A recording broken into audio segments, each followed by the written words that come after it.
Paula. One evening, the New Rochelle Rotary Club offers Frank Sr. a token of achievement. Frank Jr. looks to his father with pride and admiration from the front seat. Back home, Frank Sr. recounts how he met his wife Paula while Frank Jr. and his mother are dancing. His mother ends up spilling wine on the carpet, so Frank Jr. goes to the kitchen to get a towel. When he returns to the living room, he watches his parents lovingly dance to Ella Fitzgerald's Embraceable You. Early the next morning, Frank Sr. wakes his son abruptly and tells him not to go to school and come with him to a big meeting instead. The two drive up to a tailor to borrow a black suit, but the woman rejects them, saying they don't open for half an hour and that they don't lend suits. In response, Frank Sr. produces a gold necklace from his pocket and asks the woman if it was hers. Moments later, Frank and his son drive up to Chase and Manhattan Bank with Frank Jr. donning the black suit. Frank tells him to wait in the car and asks him why the Yankees always win. To this, he tells him that people can't take their eyes off the pinstripes, teaching Frank Jr. to value deviousness and misdirection. Frank Sr. then enters the bank to loan some money, but the teller refuses because Frank Sr. was being investigated for tax fraud.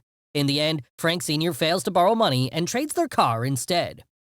Later, the Abagnale family is forced to move out of their home because of their continued financial decline and Frank Sr.'s tax fraud issues. Despite this, Frank Sr. continues to do his best to do good for his son. Frank Sr. gave his son a checkbook on his 16th birthday and opened an account for him at a bank with $25 still inside it. Still knee-deep in their financial throes, Frank Jr. is forced to go to a public school. On his first day, he wears his private school uniform since he doesn't know what else to wear, and he's gotten used to wearing it. When he enters the school, the local bully greets him with a shove. Frank Jr. makes his way to his classroom, and one of the kids remarks that he looks like a substitute teacher. This gives him the impromptu idea to pose as a substitute teacher, so he starts ordering the kids to sit, and they comply. He then proceeds to teach the class and uses the opportunity to humiliate the bully who shoved him earlier, leaving the boy flustered and thinking that he had picked on an actual teacher. A few weeks pass by and Frank Jr.'s parents were called on by the principal. He reports that Frank Jr. had been posing as a substitute teacher for weeks now, and he's even held a parent-teacher conference.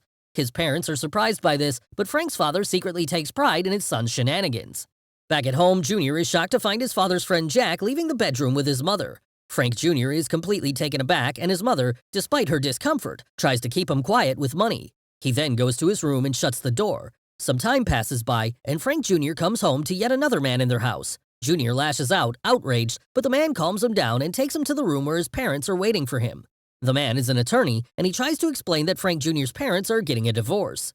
They hand him an official document asking him to write the name of the parent he wants to go with for custody. Filled with emotion, the perplexed boy is unable to come to a decision, so he bolts out of the room and runs straight to the train terminal in a panic. For the next few months, Frank bounces back and forth between hotels and other odd places to get himself on his feet using the checkbook his father gave him. The checks were all fraudulent, however, since he didn't have any money whatsoever. One day, Frank, who is still a minor, tried to pass off as an older professional to get a loan. He learns how to tamper with documents and checks to get his way, but he gets rejected by every bank he goes to since he was still starting to learn. As Frank leaves another bank from a failed loan, a dignified pilot, together with several young and beautiful flight attendants, gets down from a cab. Frank is completely entranced by the fabulous display and the admiration surrounding the pilot. Inspired, Frank gets the idea to pose as a pilot himself.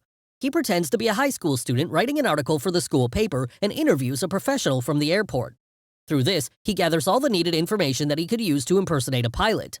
He then makes some phone calls to get into some of Pan Am Air's uniform suppliers. Through his connivances, he receives an official uniform and even creates fraudulent payroll checks that Pan Am Air employees could cash in.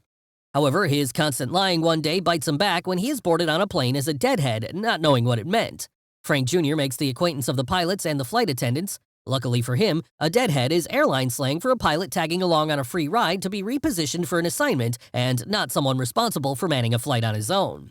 Over time, he's able to accumulate millions worth of forged checks using his slick charms and clever trickery. One afternoon, Frank meets with his father to surprise him with a Cadillac. While Frank Sr. is grateful, he refuses to use it because the IRS will think it's suspicious. He then becomes tearful as Frank Jr. brings up his mother. Still, Frank Sr. promises to continue fighting for her and to bring their family back together, which Frank Jr. wants more than anything else.